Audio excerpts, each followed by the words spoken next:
Kit Kats Can Read. Hey guys, it's Katie. Welcome to another video, and in today's video I am bringing you a really exciting one that a lot of people are filming at the moment. People are filming their best and worst books of 2019. I have been watching a lot of them and it's now time to do mine. These are going to be in no particular order. I couldn't possibly number some of these. Some people can just rank them, but these are just going to be my top books of 2019. I am probably, I literally can't. I'm looking at the list and I just loved all of these books the same. I have near enough ranked the majority of these, actually about 5 stars. I think there's one of these that I gave 4.5 stars, but the rest of them are 5 stars. And to be honest, if I had to try and have one ultimate favourite, I'll try and leave that one last because I think that was my favourite book of the year. But yeah, all of these books had a big impact on me, and they're definitely books that I could read again, that made me think about them after I read them, and that's why they are my favourite books of the year. So without further ado, let's get started. So in total I've actually got about 12 here. So number 12, I have got 3 Things I Know Are True by Betty Cully. I'll place the picture over here. This book actually releases in January, so it's a January release.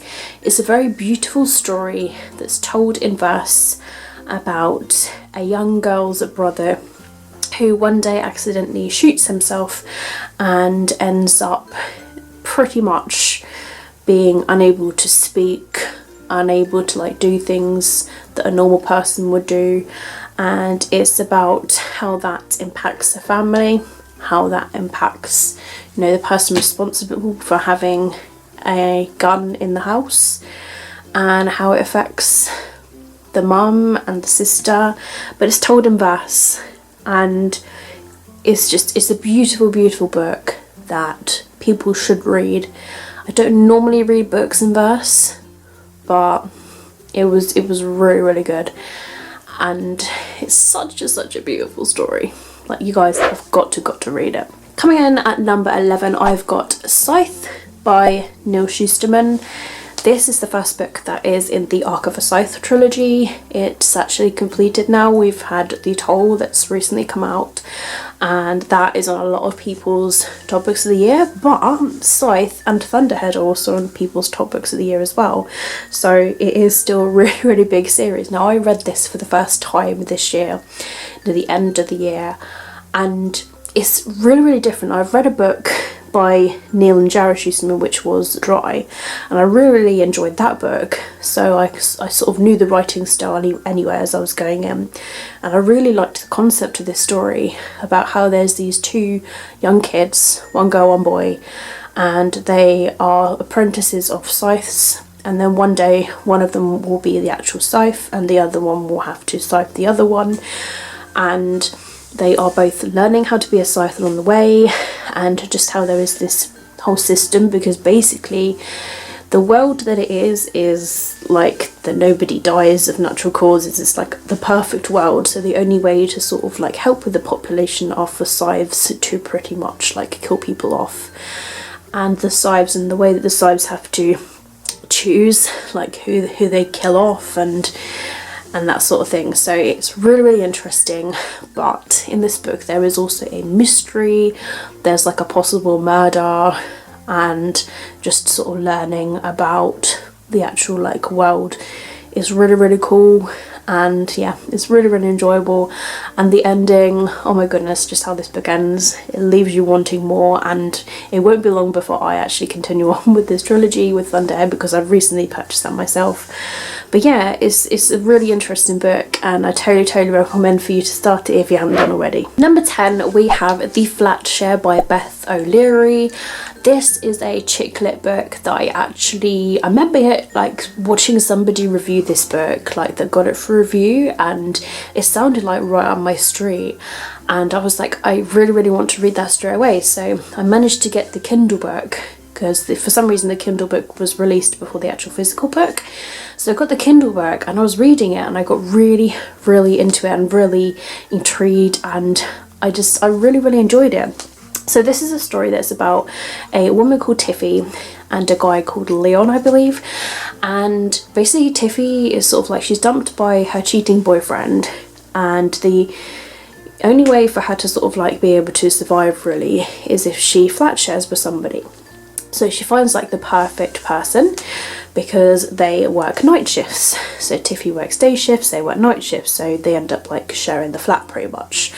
And it's how they communicate with each other by like notes, and just, you know, how they cook things for each other and leave little notes, and just how they get to know each other. Then one day they sort of like see each other in the flat when they're not supposed to, and they end up like conversing with each other. And then, I mean, it's a romance, so we know that they are going to fall in love, but it's just how they fall for each other and how they realise that they are so perfect for each other. And it's such a really, really good book. If you really like those books where it's like communication between things, then you will love this book. I'm so glad that I read it, and if Beth O'Leary writes other books, I'm going to be straight on them, and I'm really, really excited. But yeah, brilliant, fantastic book. Next of all, I've got a book that I had been recommended loads of times, and then I finally got around to reading it, and that is Faking Normal by Courtney C. Stevens. Now, a lot of people are really talking about this at the moment, but people need to give this book a read. Like, it's so good. And honestly, when I read it early on in the year, I was like, wow, this is going to be a top contender for my favourite books of the year. I kind of like knew it then, and this was way back in May when I read it. And my goodness, it's just beautiful, beautiful, touching story. So this is about a girl called Alexi, and she hasn't told something happened to her over the summer that she is completely sort of like ashamed about. And she pretty much like hides, she compulsively like scratches her body. And then one day we have this boy called Bodie Lennox, and he ends up staying with like her family. And then Alexi sort of like begins to like friend him, and they become really, really good friends. And then they sort of like learn things about each other, and they sort of like confide in each other. And really, it's honestly about them. And then when we find things out about them, like both of them kind of like need each other. Bodie is like the perfect boyfriend. Like, if you really like reading books about the perfect boyfriends, you need to read about Bodie, because I fell in love with him so much. But these two they just right off the bat, they suit each other to a T, and it's a really, really beautiful story. And I really like those sort of like deep contemporaries that make you think. And yeah, it was a truly, truly awesome book, and I'm so glad that I read it. And it makes me want to read other books by this author, but yeah, I'm super, super glad that I managed to read it. This next book I read really, really like super early on in the year actually. This was a February book of mine, and since then we've had a film that's released, which I believe is now uploaded onto Netflix. So if you guys want to watch it, I suggest that you do. But you know, read the book as well. I mean, it was a very, very good book to movie adaptation anyway, as it was. So you can either read the book first or see the movie first and read the book, whichever you wish. But this is 5 Feet Apart by Rachel Lippincott. This is a book for fans of The Fault in Our Stars. It's a book that is about two characters with cystic fibrosis. And the reason it's called 5 Feet Apart, realistically they're actually only meant to be 6 feet apart. But during the book they sort of like reach this pact where we're going to be 5 feet apart sort of thing.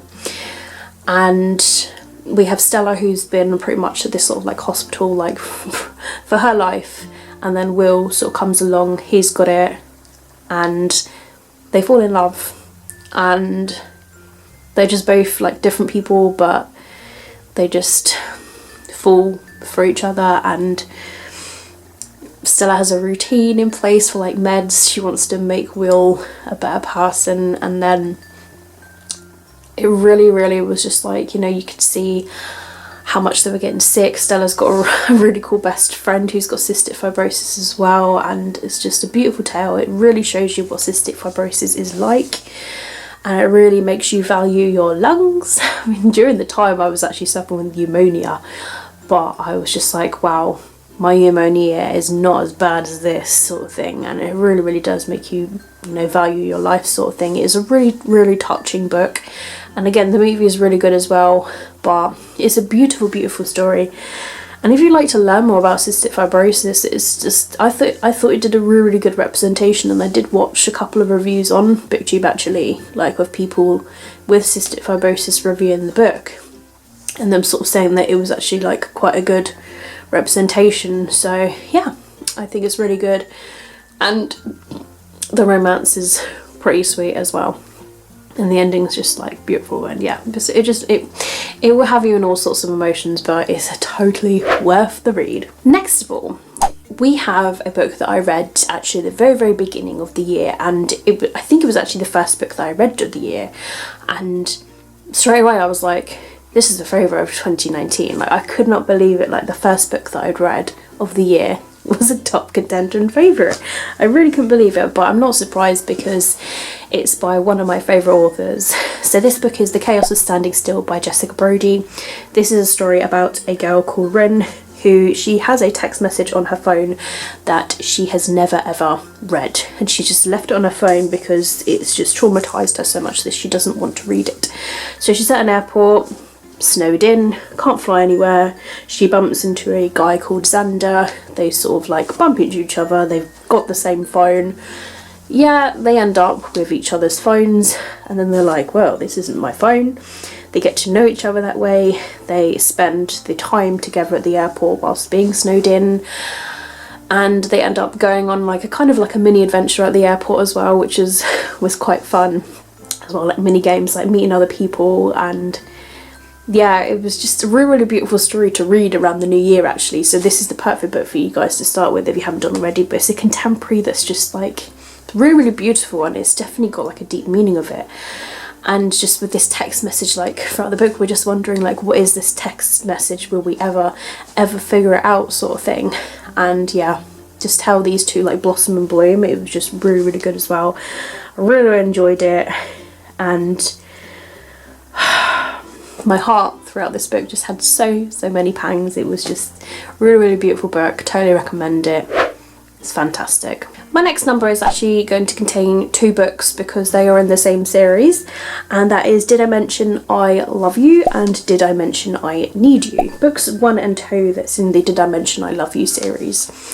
And I read the first book, and this was way back in June when I read it, and it is a forbidden stepbrother stepsister romance. And it's basically about this girl called Eden who ends up having to move in and live with her dad and her dad's married partner. With the married partner, she has, I think it's 3 stepsons in total, and the eldest is Tyler. He is pretty much the bad boy that your mother has warned you about, and he's got this obsessive girlfriend who is just so bad for him. And Eden just can't stay away from him, like, no matter what. And yes, they are stepbrother sister just because of the marriage, and yet they can't help being around each other and having this connection with each other. So yeah, so they have this romance, and in the second book it continues on with that. And oh my god, there's just so many like deep issues that are going on. Like Tyler's just, you know, it actually reminds me of the After series by Anna Todd, actually, just where the male character has got these really like these anger issues and these deep dark problems that are inside of them, and they've got like history basically, like the reason they are the way they are, sort of thing. So yeah, like I really feel sorry for Tyler because we find out things about his past and everything, and Eden finds out, and just, oh yeah, oh my goodness, if you just love forbidden romance then you will love this book series. But I'm so glad that I read it this year because I just found it so addictive, and then I had to get the second book, and then I adored and devoured the second book. I'm just loving this series so much. But yeah, it's a perfect contemporary romance series that's just, it's a dark contemporary in a way, but it's got a good bit of romance too. Next of all, I have A Curse the Dark and Lonely by Brigid Kemmerer. I love this author so much. I've read a couple of contemporaries by her, so this is like a brand new sort of fantasy series. It's a twist on Beauty and the Beast.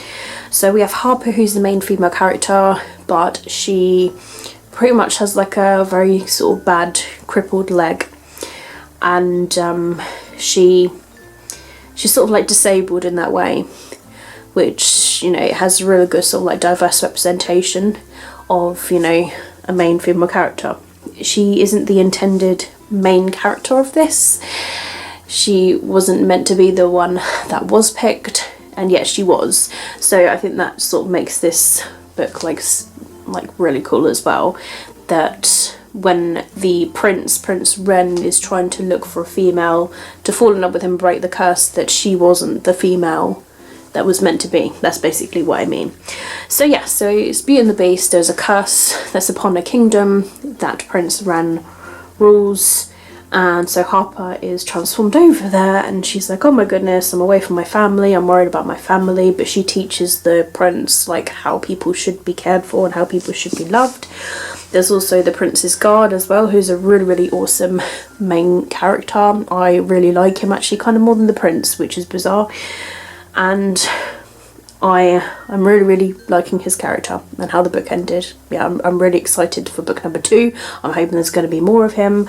And yeah, it was a really good and interesting book. Really great twist on Beauty and the Beast, which is one of my favourite classics ever. Favourite Disneys ever. And yeah, I really enjoyed this book. Like, it was really entertaining. It's told in dual perspectives as well, so you get the perspective of Ren, the Prince's Guard, and Harper as well, which is really cool. But yeah, really enjoyable book, and I totally recommend it. And then we have the wonderful and the ever glorious Clockwork Prince by Cassandra Clare, which is book number 2. That's in the Infernal Devices trilogy. I loved this book. I devoured it. I was so entertained by it. I love Cassandra Clare's writing style. I just love her storytelling. I just fall in love with it. It flows so easily with me. All of her books are so big, and yeah, I just fly through them with ease, and I really enjoy them. I don't even think about the length of the book. I'm just sort of like enjoying it as I'm going along. So this is a continuation of this. I'm not going to go too much into detail about this, but the Infernal Devices is before the Mortal Instruments. However, I'm reading it in publication order because they all sort of like interlink somehow, like just because of like the order that they were published in. Like a couple of characters are sort of like mentioned where you're like, ah, or like one thing is mentioned and it just sort of like clicks in your head if you notice it, but very minuscule things so far. So in this book we have Tessa Gray, we have William Herondale, and we have Jem Carstairs. So there's an institute anyway, the London Institute, and they sort of like go off on this little journey. I really can't go into too much detail, but it's really awesome. And just this, we're learning things about Will. We learn this secret that's about Will that is revealed near the end, and it's quite a shocker, and then something happens, and then it's just like, oh my goodness, just the ending of it, and I can't wait to read Clockwork Princess so much. I just love this book so much. And I hear that Clockwork Princess is gonna break me, so that's a brilliant positive thing to look forward to. But yeah, just a lot of action, there's romance, mysteries, finding things out, secrets. Yeah, really enjoyable in the Shadowhunter world. And yeah, I found it really enjoyable. There's these automatons in this sort of world, which makes it kind of steampunky, which is really cool. Whereas in the Mortal Instruments series we actually have like the demons and the beasts and that sort of thing, so like back then they had these sort of like robotic things, so that's really cool.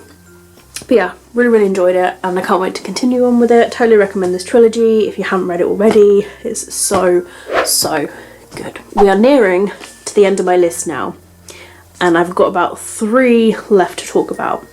So this next one is going to be a whole trilogy. That is The Cruel Prince, The Wicked King, and The Queen of Nothing, because I loved all three, so I have to mention all three and link them all as one together.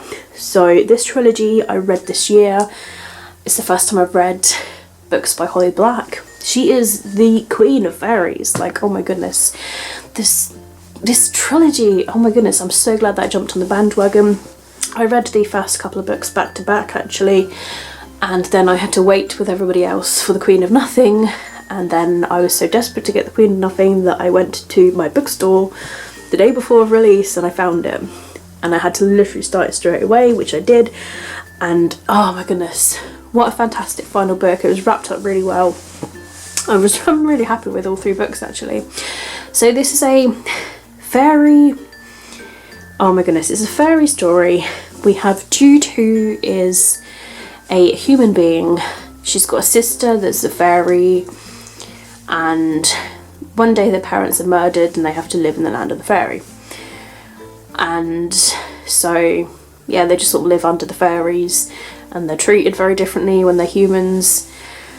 So Jude's got a twin sister who's also human as well, and they're sort of like living there, and there's this Prince Carden who is a really sort of like bad fairy prince, and yeah, he teases Jude, but also he can't help but being around Jude as well, and sort of has a soft spot for her.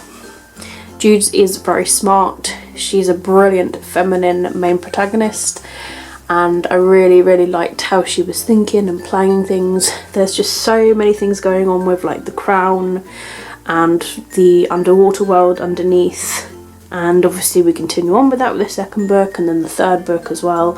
So many things are happening, just like scheming and everything, and yeah, it was just so much happens that it's really cool. I've had people that say they didn't like the first book but they really enjoyed the second and the third book, so I suppose the first book's kind of like a hit and miss for some people. I've heard some people say it's got better as it goes along, so honestly, if you didn't enjoy the first book, give the other books a try, because sometimes things do improve. But I really enjoyed the third book. I think a couple of people I know didn't enjoy it maybe as much as me, but I think it's just one of those series that is going to be hit and miss for some people.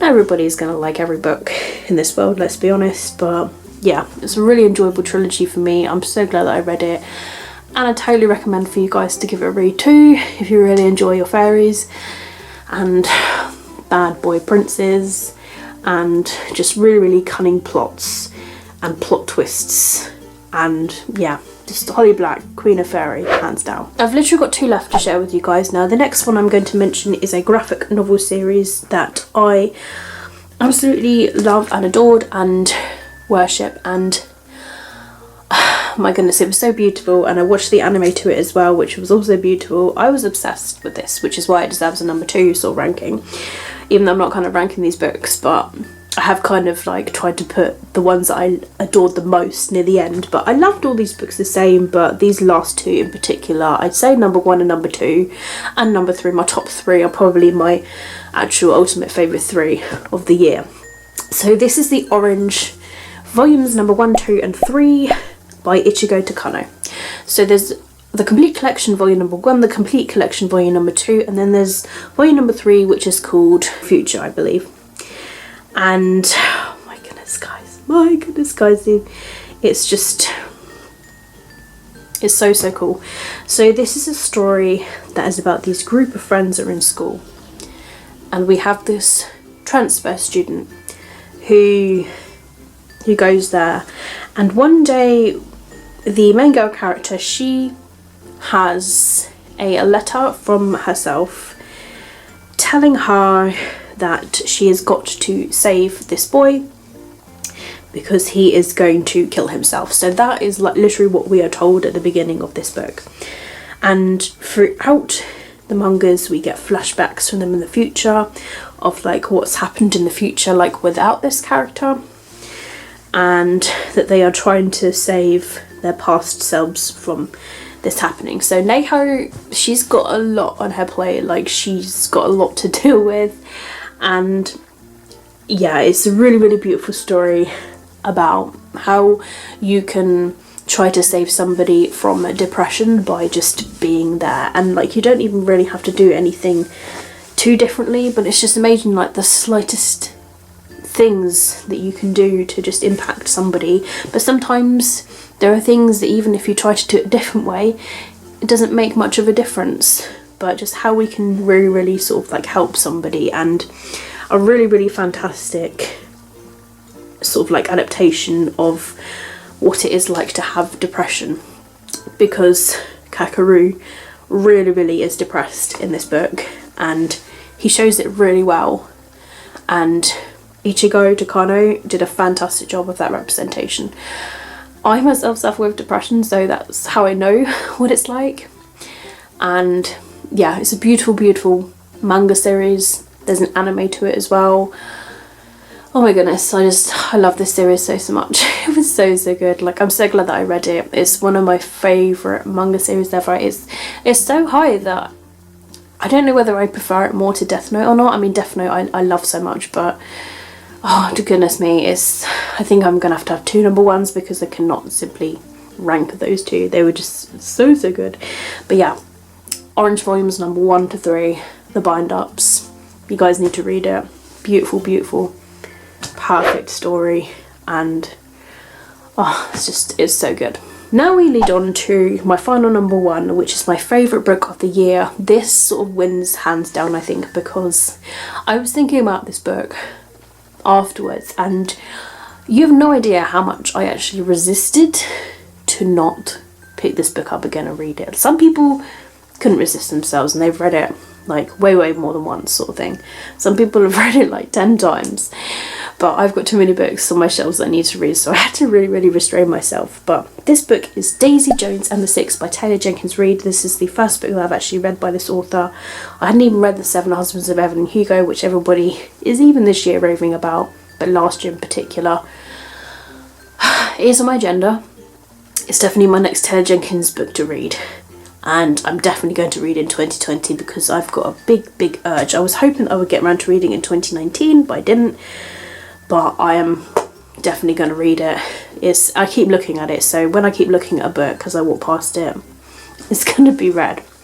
So this is the story. It's told in interview form, actually. I'm told actually that the audiobook is preferable because it's a cast and everybody has a different voice, so there's an actual whole cast that there's a voice per thing. So it's told in an interview style, but I read this book physically because I had the art copy of it, which I'm so grateful that I got. And I was obsessed with this book. I remember at the time I was having pneumonia and I was like recovering from it as well, and I was sitting out in the garden, I was reading it when I was in bed, and whenever the hours that I was awake, because I wasn't awake for long because I was so exhausted most of the time, but I honestly could have probably devoured this book in a day or two, and I'm quite a slow reader. This book was so good. It's the story of a female called Daisy Jones, who's quite the rebel. She's quite the punk, but she's got quite the voice sort of thing.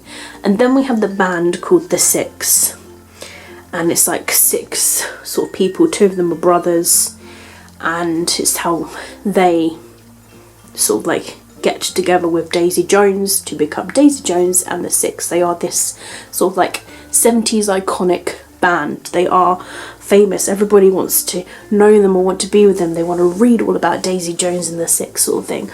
Honestly, by the end of it, you feel like these are real people, and you have to sort of stop and hesitate not to actually Google these people, because Taylor Jenkins Reid has just written them like they are actual people. And that's honestly why I enjoyed this book the most, because it was depicted to me and it felt real, and because it felt real, my emotions were real, and as I was obsessed with it, like to the point where I loved it. And I put the book down and I was just like, wow, this book was amazing, and it is on a lot of people's top books of the year, and I totally understand why. It's so amazing, and it's worth the #1 spot.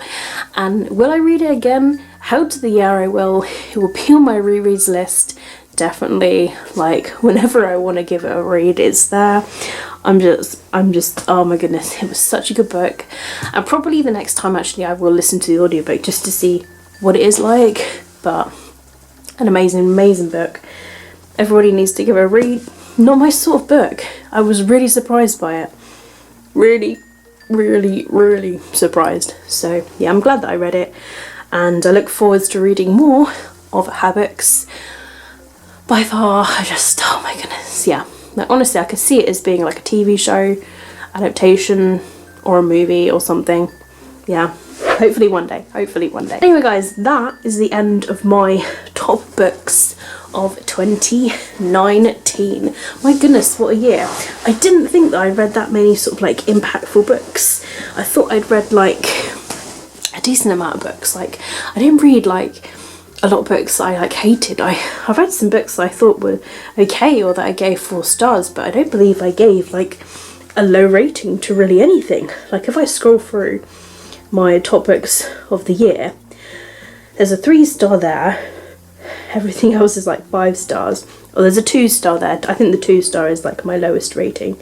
There's a 3-star again, 4 stars, but lots and lots of 5 stars. 4 stars there, 4 stars, 3 stars. So yeah, about 3 stars, 1 2-star, a couple of 4 stars, and the rest are 5 stars.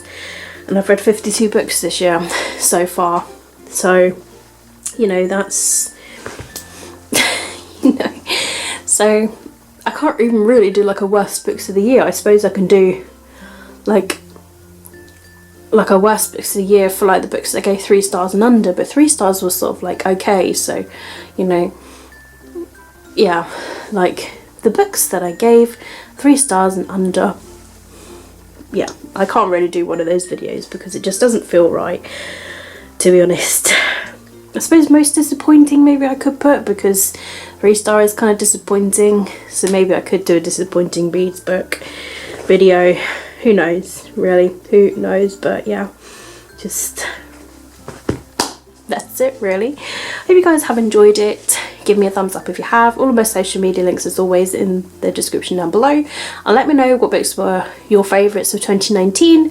Do you agree with some of mine? If you've done a video, link it down below. I'm going to give it a watch because I'm trying to put people's favourite books of the year into a jar, the ones that I haven't read, and then I'm going to try and read from it in 2020 like I kind of did in the previous couple of years, but I'm actually going to like kind of stick to it more in 2020. But yeah, I really enjoyed filming this video, and I hope that you guys enjoy watching this video and that you're having a fantastic Christmas and New Year period, and that you have a really good year of 2020. But that's it from me guys. Keep smiling, keep reading, and be happy. My name is Katie, and I'll see all of you wonderful awesome people in my next video. Bye.